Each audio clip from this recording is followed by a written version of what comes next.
asked for a title, and I gave it a title. And the title is, Who is My Samaritan? Who is my Samaritan? This story is one of the most familiar and beloved of Jesus' parables. On the surface, it can seem pretty basic, with a simple moral lesson tying it all together. But again, with Jesus, things are not always as they might seem. Because Jesus is not a simple moralist, a teller of tales of righteousness. No, Jesus is a thorn in the side of the moral philosopher. He's an aggravation to good Jews everywhere, and certainly not a friend to lawyers. So let's hear the story's beginning as Luke, the physician, tells it.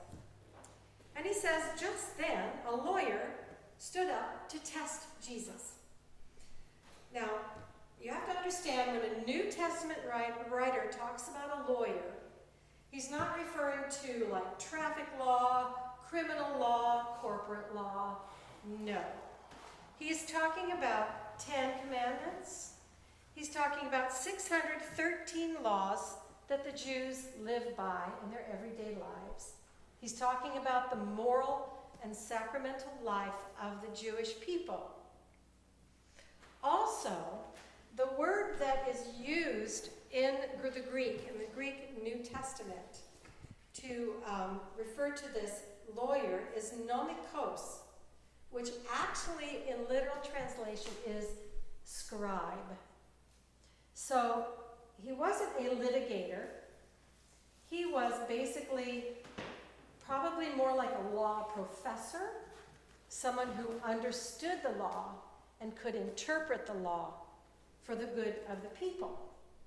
And that is who this man was.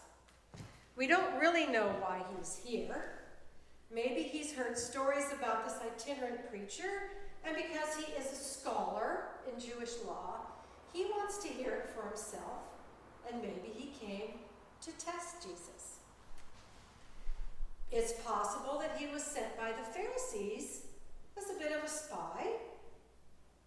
It's equally possible that maybe he has some emptiness and yearning in his heart, and he's looking for the good news. We don't know. Possibly, Jesus, as he sits talking to people, he is acting as a rabbi, as a teacher. And as a teacher himself, this young man intends to engage him in what we would call rabbinical discourse. This is something that rabbis and scribes love to do, sit in the city gate and just argue endlessly over fine points of Jewish law. This could be what this man was there for, and what he was hoping to achieve was some lively debate. So at any rate, he's here, and he decides to test Jesus. And their repartee comes to a point of agreement that is focused on the Shema, which is the great commandment of God. And it is quoted in the book of Deuteronomy. And I don't know if any of you who are in my age group, which will remain simply labeled my age group, might remember this, but when I was in Sunday school, we actually made a little box. I believe it was called a mezuzah. And you could take it home from Sunday school, and you could tape it to the paneling around your door, like to your bedroom, and then you would have one like the Hebrews had. And it was a little box, and in the box were these words. Hear, O Israel, and the Hebrew word for hear is Shema. That's why this verse is called the Shema. Hear, O Israel, the Lord our God, the Lord is one. You shall love the Lord your God with all your heart and with all your soul and with all your might. And in Sunday school, we wrote those words out on a little paper, and we put them in the little box that we had made and taped it shut and drew a picture on it and took it home to put by our bedroom door so we could be like good little Hebrews, and whenever we went in our bedroom, we could recite this verse. And again, when leaving, we recite this verse. And it was also, I didn't know this, it was a way of making us memorize the verse. But this is where that practice comes from. Keep these words that I am commanding you today in your heart. Recite them to your children and talk about them when you are at home and when you are away, when you lie down and when you rise. Bind them as a sign on your hand. And rabbis would wear these as wristbands on their hands. And priests. Fix them as an emblem on your forehead, and many Orthodox Jews still today will carry something or some significance on their forehead. And write them on the doorposts of your house and on your gates.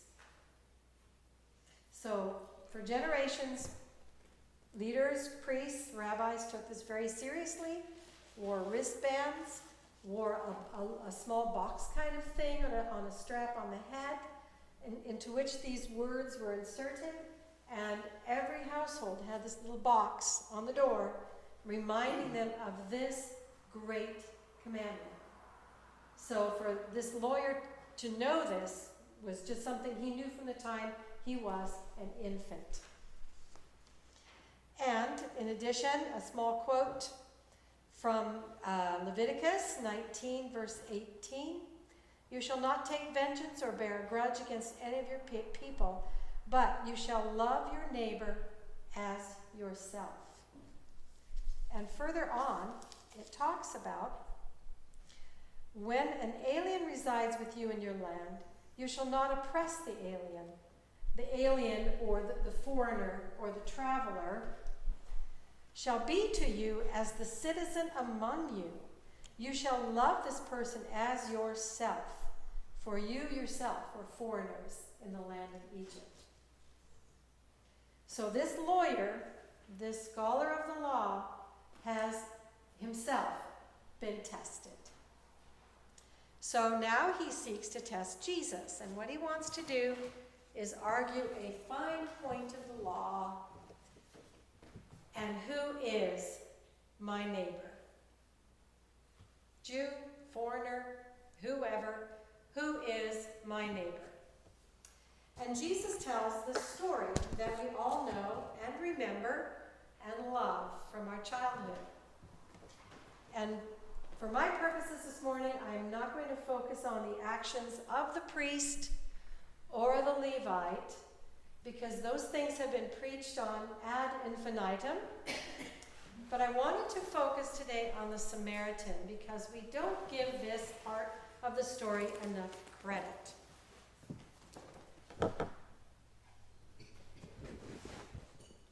Now, we've already established that a neighbor is a member of the community, that a neighbor could be a citizen or one's own culture, background, whatever, or a neighbor could be a foreigner, a traveler, an alien, someone who has come to reside in our community from somewhere else.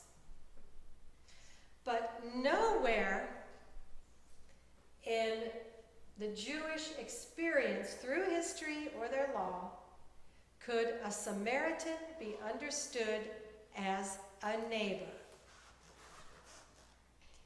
Now, a Samaritan is not only someone from Samaria, a Samaritan is an enemy. There is great historical and theological and cultural enmity between these two peoples. This dates back to the time of the Assyrian rulers when they had overtaken Judea, and they brought foreigners from a lot of different countries, different backgrounds, different religions, different practices to live in the northern kingdom of Israel.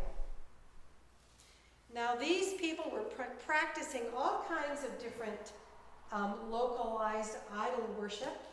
Some of them, I was reading, even practice child sacrifice. And so the Jewish people were appalled at this and said, if these people are going to inhabit our land, they must be taught to worship our God. So the Assyrians brought people into Israel to teach all these people the right way to worship the one God.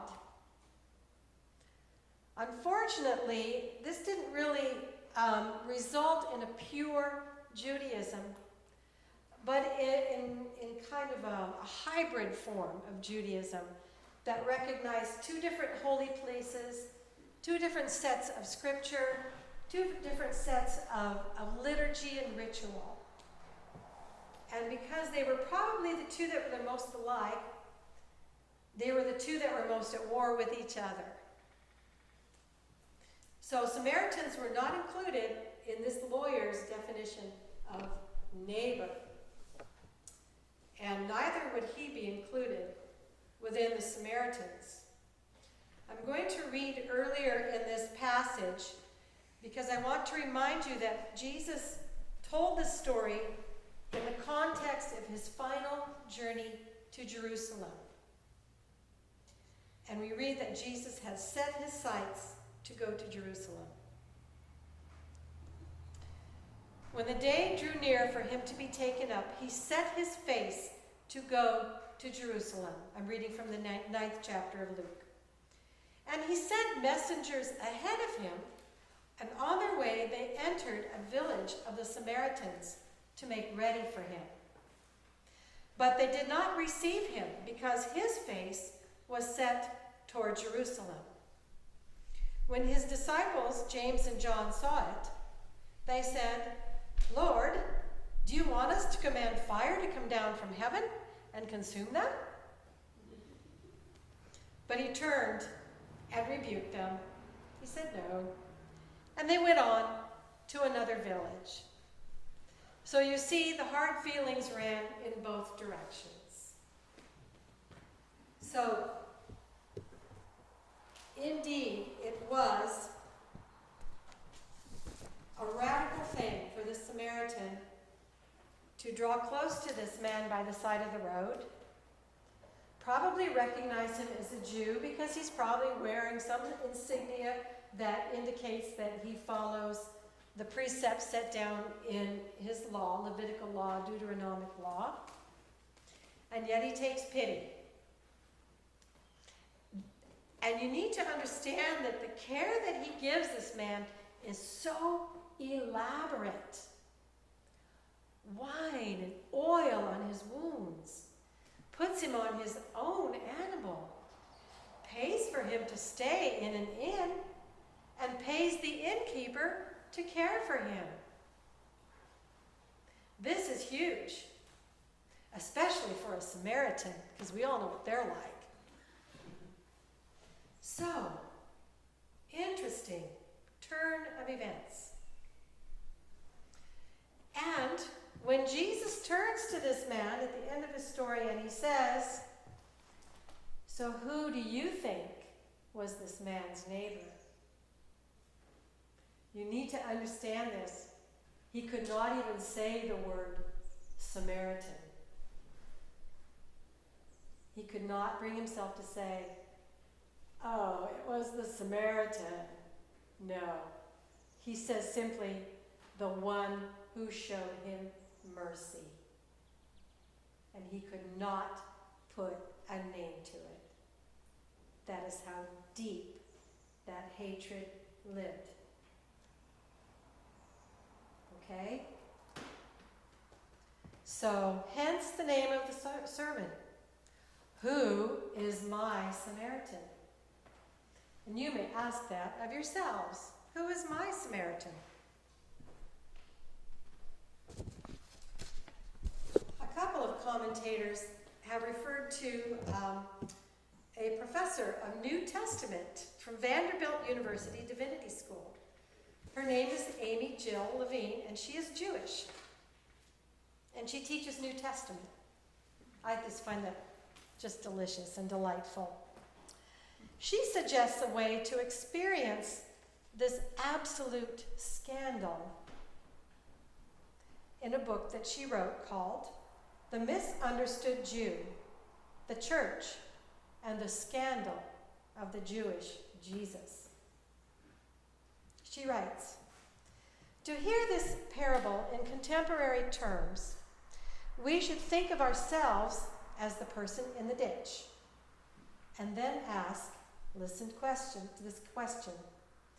Is there anyone from any group about whom I'd rather die than acknowledge she offered help, or he showed me compassion? Who knows? Or is there any group whose members might rather die than help us?" So that question calls forth to us, where is the enmity in our hearts? And where do we not follow not so much the precepts of the law, but the precepts of the gospel? The good news that Jesus is offering this lawyer and everyone else who is there. Now we begin to touch on the emotion running through the crowd at Jesus' feet. While the lawyer asks for boundaries in order to define his world, Jesus crashes through them to bring this man and all who were present to the understanding of the true reign of God. It's not found in platitudes, snippets of scripture, or wise sayings, but rather in the startled and startling admission that my enemy is actually my neighbor. And my enemy could be my Samaritan. Suddenly, we're not reading a gentle story about helping people in need. Suddenly, we're being challenged to look at how we divide up and make sense of our world in terms of self and other.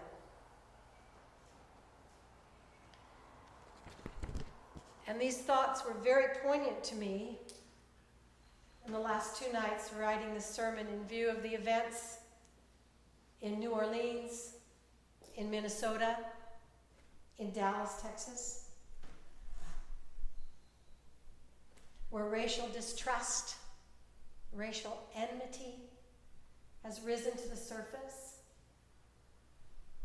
as if it's needing to bubble out from within us, from the deep, dark places of every person, to respond to these events and to ask in each of these events, is there an enemy? Have I taken sides? Or is there room in my heart, and room in my love, and room in my faith to offer forgiveness and acceptance? Amy Jill Levine acknowledges that her Samaritan would be a member of Hamas. In a presentation she gave a few years back to people who had experienced 9/11 firsthand, and she asked them, "Who is your Samaritan?" She said, "You have to think outside of these friend and enemy boundaries and say, it could well have been someone from Al-Qaeda. It could well have been someone from ISIS. It could well have been someone who was working from fear and from indoctrination, and who has within themselves a heart in need of healing." Who is your Samaritan?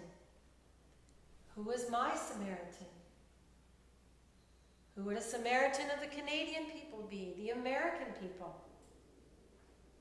And suddenly, this story is not just a sweet little story about helping others, but suddenly, and in this week, it becomes the consummate story for our times. Amen.